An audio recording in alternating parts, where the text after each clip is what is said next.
Hello guys! Ngayon naman, mag-solve naman tayo ng problems regarding gravity dam. So recall ko lang, ang gravity dam is a type of dam na nire-resist niya yung water sa pamamagitan ng weight niya or its own weight para ma-resist yung water na yun. Kaya tinawag siyang gravity dam. So, mag-solve tayo ng isang problem regarding this. Problem 3.9. So, a dam is triangular in cross-section with the upstream face vertical, water is flush with the top. The dam is 8 meter high and 8 meter wide at the base in weights. So, kailangan natin ng illustration ng dam. Di ba sabi dito, triangular yung dam natin. Pero, di ba triangle, paano natin malalaman kung saan naka-face yung triangle na yon? Di ba sabi dito, with the upstream face vertical. So, di ba kung ganito yung triangle natin, nandito yung water niya sa kabila. So, papakita ko na yung illustration sa inyo ng ating dam. So, ayan. Yan yung illustration ng ating dam. Makikita natin sa dam natin na 8 meter daw yung height ng dam wherein it has 6 meter wide at the base and weight 2.4 tons per cubic meter. So, the coefficient of friction between the base, so yung coefficient friction naman sa base ng dam is 0.8. So, determine the maximum and minimum unit pressure of the foundation, and B, factors of safety against overturning and against sliding. So, solve natin sila isa-isa. So, ang first step natin is isolve natin yung specific gravity nung ating concrete. So, yung dam nga pala natin is gawa sa concrete. So, kailangan natin isolve yung specific gravity niya. Bakit? Kasi nga, halaga yung specific gravity niya kasi nga, yun yung magdidikta or magpapakita na mas dense itong dam natin compared sa water. Kasi nga, may dalawa tayong problem na may encounter sa pagsasolve natin ng gravity dam. Yun yung sliding, and yung isa naman is yung overturning, yung isasolve natin mamaya. So, sa pagsolve natin ng specific gravity of yun ng concrete, meron tayong formula na specific gravity ng concrete over specific weight ng concrete. So, dito natin siya ilagay bilang unang part ng ating solution. So, yung specific gravity daw ng concrete natin is given now, which is 2.4 times 1,000 na specific gravity ng water over 1,000. So, makakancel lang yung 1,000, kaya 2.4 pa rin yung gagamitin natin. So, for the sake of discussion, didiscuss ko yung specific gravity ng ating concrete. So, di ba, sa analyzation natin, yung, di ba sabi ko sa inyo, may dalawang problem na makikreate sa gravity dam. So, una, pwede siya mag-slide dito pag nababa, yan, dito. Yun yung una. And then yung pangalawa, pwede rin siya mag-overturning. Yun yung dalawang maaaring mangyari sa dam natin pag hindi sapat yung weight ng gravity dam natin. So, para malaman natin kung sapat ba yon based on ating question B. So, isolve natin muna yung mga weight na nararanasan or yung nakakapek sa ating dam. So, una, isolve muna natin yung F of H natin. So, paano nga ba natin makakuha yung F of H natin? Di ba ang force, matatandaan natin na ang force is equal to pressure over area. Wait lang. Matatandaan natin pala na ang pressure is equal to force over area. Ayan. And then, pag hinanap natin yung force is equal to pressure times the area. So, magkakaroon tayo dyan ng formula na force is equal to gamma H bar times A. So, sa past nating video, matatandaan natin yung gamma H bar natin is pina-specify lang siya na value ng pressure natin. So, itong sa taas na ito, di ba makikita natin to sa formula natin sa strema? Tapos, sasamahan pa natin ang formula natin na gamma H sa hydraulics natin, mag-create tayo ng value ng F of H is equal to gamma H bar times A. So, ano nga ba yung gamma ng water? Yung specific weight ng water is 9.81 times the H bar natin. So, ano nga ba yung H bar natin? So, yung H bar natin, naka-indicate na doon sa image natin na 4 meter. Bakit siya 4 meter? Kasi nga, di ba, dito yung triangle. So, imagine natin na 3D siya. So, ito yung triangle niya, ito yung base niya, pero dito, meron siyang thickness. Meron siyang thickness dito. Meron siyang cross-sectional area na rectangle. So, yung centroid dito, hindi tayo gagamit ng 1/3 or 2/3 kasi hindi naman triangle yung cross-sectional area natin sa side, kundi rectangle. So, kalahati ng 8/2 is equal to 4. Diba? Kaya 4 yung ating gamma H times the area, yun lang, area nung cross-sectional area natin na 8 yung height, tapos mag-assume tayo ng value na 1. So, tandaan nyo guys na pag wala tayong binigay na value ng weight or width rather, ang gagamitin natin palagi is 1. Tandaan nyo, gagamit tayo ng width na 1 pag walang given sa problem. So, ayan, nasolve na natin yung f of h natin. Isolve naman natin yung weight natin para makompleto na yung mga force na hinahanap natin sa problem. Okay? Ang value naman ng weight natin is gamma times the volume. So, na-derive din natin to mula sa formula natin sa strema. So, ayan, na-discuss ko na rin yun sa previous video na yon. So, balikan na lang, yun na lang kung paano natin na-derive yun. So, tatandaan lang natin na ang formula ng weight is gamma times the volume. So, gamma ng ano? Gamma ng water times the specific gravity of the concrete. Kasi nga, di ba sabi ko sa iyo kanina, ito yung sinunod na natin kanina. Di ba, yung weight nito, yung concrete. Ang pinag-uusapan natin dito, guys, is yung concrete. So, yung gamma ng concrete natin, ang gagamitin natin, which, gamma ng water rather, and then, the specific gravity ng concrete, which is 2.4. And then, yung volume ng ating dam, ng gravity dam, which is the 1/2 times the 6. 6 yung base natin, and then, times 8 yung height. And then, hindi makakompleto yung volume kung walang thickness. Or, tinatawag din ito na height ng iba. Pero, for this image, it is a thickness na sinabi ko kanina na may 1 tayong thickness pag walang binigay sa problem. So, ang magiging value ng W natin is 565.056 kN. So, again, may value na tayo ng weight, may value na rin tayo ng force H. Ano pang hinahanap natin? Meron tayong tinatawag itong Ry. So, para mabalance or magkaroon tayo ng equilibrium dito, ano nga bang kumukontra sa weight natin? Kung sa statics natin, makikita natin na, di ba ito yung, halimbawa, may table tayo dito. Ayan. Halimbawa, may table tayo. Okay, ito na lang book. Itong book, di ba? Di ba, halimbawa, ito yung force na, ayan, may force tayo dito sa book. Ayan, nakabitang yung pen. Di ba dito, may weight yung pen. Pero, ano nga ba yung force na magko-contradict doon sa pen para mag-equilibrium siya? Like this.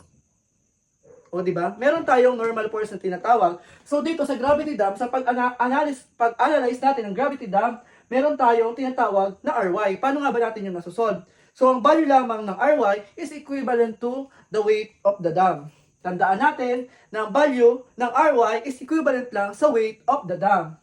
Ayan, sulat lang din natin dito sa baba. Ayan, yan yung value ng ating Ry. And then, next naman natin is, isolve na natin yung ating Rm at Om. Ano nga ba yung Rm at Om? Sa previous video natin, na-discuss ko na rin na ang meaning ng Rm ay righting moment at ang Om ay ang meaning nun is overturning moment. Ano nga bang pinagkaiba nila? So, they are completely different. So, recall lang natin guys, na ang mga righting moment dyan is yung weight times the distance from the toe. Ulitin natin, ang righting moment natin is the distance from the toe. Ayun. Kasi nga di ba? Imagine natin na ito yung dam. So, dito yung water. So, mag-overturning siya. So, di ba ganito ang maging motion niya? Pag ganito. Pag ganito yung magiging moment niya. So, para mapigilan yung moment na yun, kailangan natin na sabihin natin na clockwise moment na yun, kailangan natin ng counterclockwise motion na magko-contradict doon. That's why, tinawag nga itong gravity dam kasi nga, yung weight natin is yung magko-contradict doon sa may sa ating OM, so overturning moment.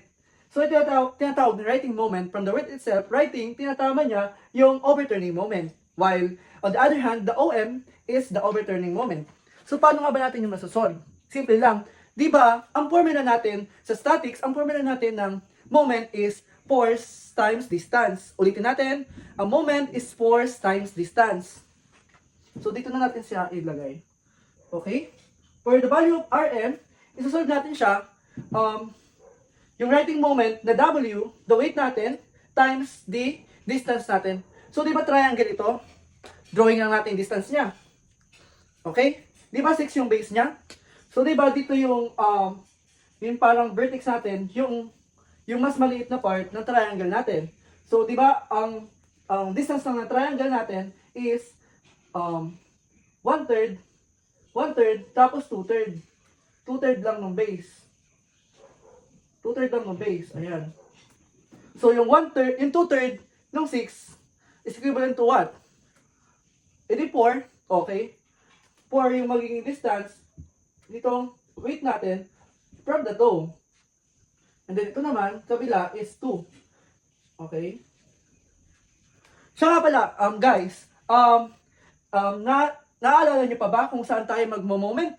So, pwede rin naman tayong mag-moment sa any part of the dam. Pero, mas practical na mag-moment tayo sa toe. Uulitin ko, kailangan nating mag-moment sa toe. Kasi, yun yung lagi natin ginagamit na reference sa pag-solve ng ating mga moment dito sa gravity dam. So, paano natin malalaman yung toe? Malalaman natin yung toe kung saan mag-overturn yung ating dam. So, dito, di ba nandito yung water? Mag-turn siya dito. Ayan. So, nandito yung toe niya. Ulitin natin, kung saan mag-overturn yung dam, doon matatagpuan yung toe. Parang yung paa natin, di ba, pag naglalakad tayo, pag ganito, di ba? Ganon. So, yung toe, at ano naman yung kabila? Di ba yung kabila is yung heel? So, ayan, mag-moment tayo sa toe natin, na may distance time 4. So, 565.056 times 4 is equivalent to 2,260.224. Ang unit natin, guys, is kilonewton meter since we are dealing with moment. So, yung OM naman natin, sinabi ko kanina, sila naman yung force na magkakos ng overturning moment. Or yun yung OM natin. So, yung overturning moment natin is equivalent to M of H na 313.92 times the distance natin. Paano natin mahanap yung distance natin? So, magdodrawing tayo, class. Ayun. Dito na lang tayo mag-drawing. Wait lang. Okay, dito tayo magdodrawing. Dikit lang tayo. Dito tayo magdodrawing. Okay, para mas maintindihan natin. Okay. Di ba? Ito yung surface natin. Okay. Di ba may surface tayo dito? So, imagine natin, ito yung surface ng dam.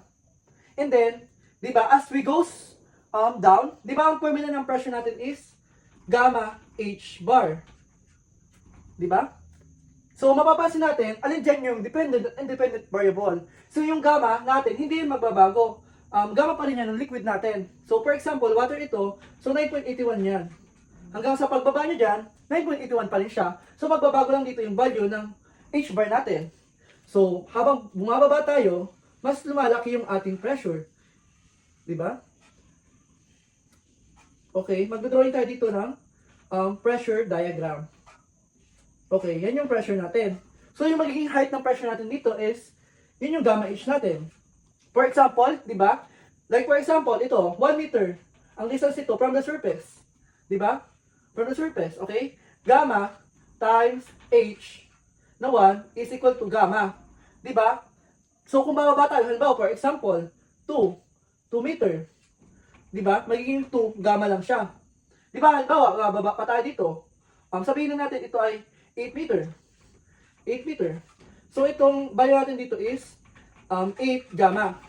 Or 9.81 times 8, and so on.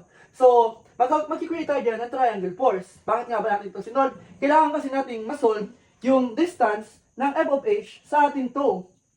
Diba? So, mapapansin natin, anong mapapansin nyo? Nag-create tayo ng triangular shape ng ating pressure. Meaning, magkakaroon tayo dito ng 2/3 na distance at 1/3 na distance. Diba? So, may distance na tayo. May distance na ang ating F of H. Okay? Yung F of H natin is equivalent lang. Okay? Tatimes lang natin to sa distance natin na 8/3. Uulitin ko, 8/3 kasi nga 1/3 times the height na 8. Meron na tayong value ng OM. And then, ayan. Hanapin naman natin yung distance dito ng X bar. Ulitin ko, hanapin natin yung distance dito ng X bar. Bakit? Di ba? Meron tayong na-create dito na RY. At ang tanong natin dito sa una, determine the maximum and minimum unit pressure of the foundation. So, kukumpitin na natin yung pressure sa foundation. So, kailangan natin hanapin sa X bar. Wait lang. Guys, di ba natatandaan nyo na diniscuss ko rin yung uplifting pressure natin. So sa problem na to, wala tayong uplifting pressure. So ano nga ba ulit yung uplifting pressure?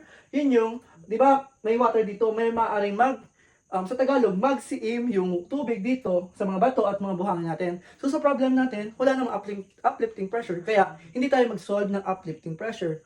So i-compute natin yung x bar natin. Okay? Ang formula lang ng x bar natin ay Rm is equal to X bar is equal to Rm minus OM over Ry. Ulitin ko, Rm minus OM divided by Ry. So, may X bar tayong 2.519 meter. So, yan, kinumpute na natin yan.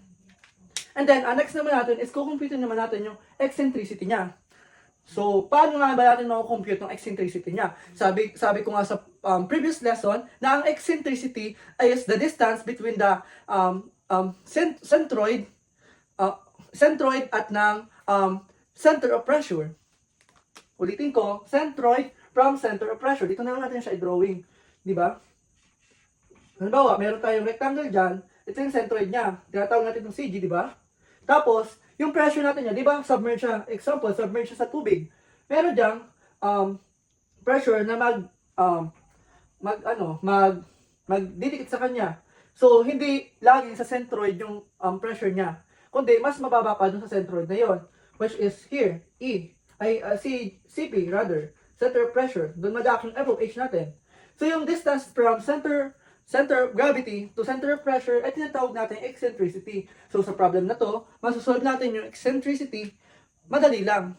Hindi tayo gagamit ng formula. Di ba ang formula ng eccentricity is IGX over A times Y bar. So hindi natin yung kailangan. Bakit? Kasi nga, di ba, imagine nyo yung ilalim ng dam natin is rectangle lang. Ulitin natin, rectangle lang yung ilalim ng dam natin. So di ba, yung gitna lang nun or yung center of gravity is nasa gitna. So, di ba, yung base nito is 6, nasa gitna ng 6 is 3. So, meron na tayo ditong distance ng center of gravity to toe. And then, nakasolve din tayo ng x bar, yung distance ng Ry, hanggang sa toe natin. So, ano yung nawawala? Di ba, yung distance ng center of gravity sa Ry natin, or sa center of pressure natin, na mag-equivalent siya sa E. So, kailangan nating isolve yun, yung E. So, ang magiging formula ng E natin is 3 base over 2, base, di ba? Base over 2, para makuha natin yung distance ng centroid, mamayusan lang natin ng x bar. So, nakuha na natin siya, class. Okay. Nakuha na natin siya. And then, 3 minus 2.519 is equal to 0.481. So, ang unit ng E natin is meter. So, meron na tayong E, meron na tayong x bar. Ano naman po complete natin? Proceed na tayo sa tanong natin. So, for letter A, the maximum and minimum unit pressure on foundation. So, sa foundation, may apat tayong formula ng sa foundation. Meron tayong, maaari tayong mag-create ng distributed load, equal distributed load, wherein, meron tayong, di ba pag pinindot natin to, equally, makakatanggap lahat ng pressure yung ating bagay, as I discussed it on the previous video. So, halimbawa, ito, nagdasi siya dito, habang dumadashi siya dito, naiiba yung pressure sa baba. So, na-discuss ko naman na ito sa inyo early on. So, gagamit tayo sa problem na to, gagamit tayo ng trapezoidal. Bakit trapezoidal? Kasi nga, sabi ko nga sa previous video na pag mas mababa yung value ng E sa base over 6 natin is gagamit tayo ng trapezoidal. Yung base over 6 natin is equivalent siya sa 1. So, ang value ng E natin is 0.481 meter. So, gagamitin natin yung formula ng trapezoidal, which is the pressure is equal to Ry over B times 1 positive or negative 6 times eccentricity natin over B. So, ano ba yung ini-indicate ng positive at negative dyan? So, dyan natin makikita yung maximum and minimum unit pressure of foundation. So, dito natin makikita yung, di ba trapezoidal siya? Dito natin makikita yung maximum and minimum pressure ng ating foundation. So, ayan, nakuha natin tong formula na to sa pressure is equal to force over area, positive, negative, moment over I. Diba? Moment C times I. So, balikan na lang natin yung previous discussion natin sa pag-derive ng formulang ito. So, magpo-proceed na tayo sa hinahanap natin sa problem. Okay? The maximum unit pressure, ito na yung sagot natin. The maximum unit pressure on foundation natin is equivalent sa Ry over B times 1 plus 6 times eccentricity over B.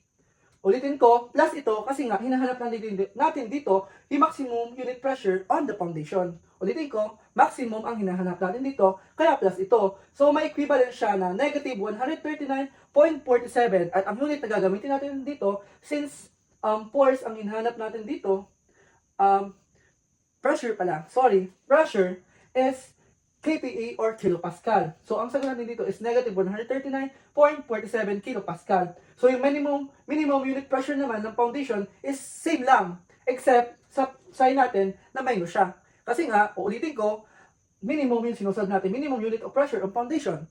So, Ry over B times 1 minus 6 times eccentricity over B.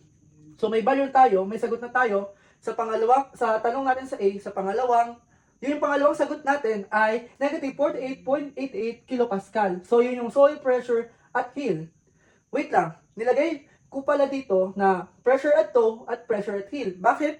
Kasi nga, dito, mararanasan natin na pressure sa toe is mas mataas. Diba? Dito yung toe. Diba? Dito yung maximum. And then, dito naman yung minimum pressure sa heel. So, yun lang. And then, yung B naman natin, is, ang tanong natin is, factor of safety against overturning and against sliding. Okay? Dito na natin plus ilagay.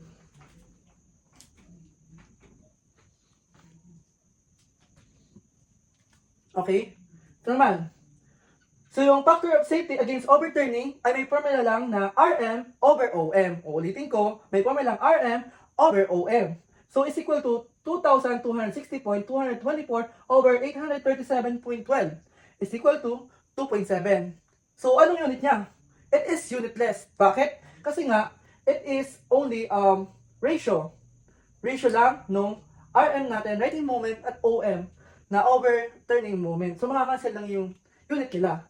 So, wala sa problem tinanong na kung safe ba to or not safe. Pero, sasabihin ko sa inyo na ang overturning factor of safety natin against overturning ng dam na ito is nag-equivalent siya sa safe or nag-conclude siya as safe yung dam natin from the overturning motion. Kasi nga, 2.7 is greater than 1. Ulitin ko, 2.7 is greater than 1. So, lahat ng value na equal or greater than 1 is makukonclude natin na safe sila.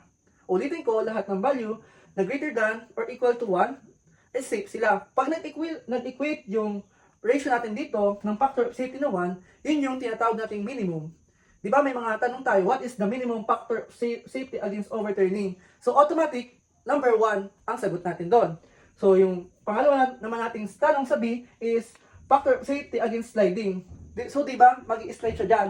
Magkakaroon tayo dyan ng friction na tinatawag. So coefficient of friction times the Ry natin over sa Rx natin. Yung Ry natin is summation lang ng lahat ng forces along Y and summation of forces along X. So, 0.8 times 565.056 or yung weight natin times the Rx or yung summation lang ng f of x natin na yun yung f of h natin is 313.92 is equivalent lang sa 1.44. And again, same lang ito sa factor safety against sliding. So, mas pag greater than siya sa 1 is magkukonclude na safe yung dam natin from sliding. So, kung may natutunan kayo sa video na to, mag-subscribe na sa aking channel. So, kung gusto nyo ng mas marami pang video, so panoorin nyo na yung playlist natin dito sa pag-solve natin ng gravity dam. Ilang at maraming salamat.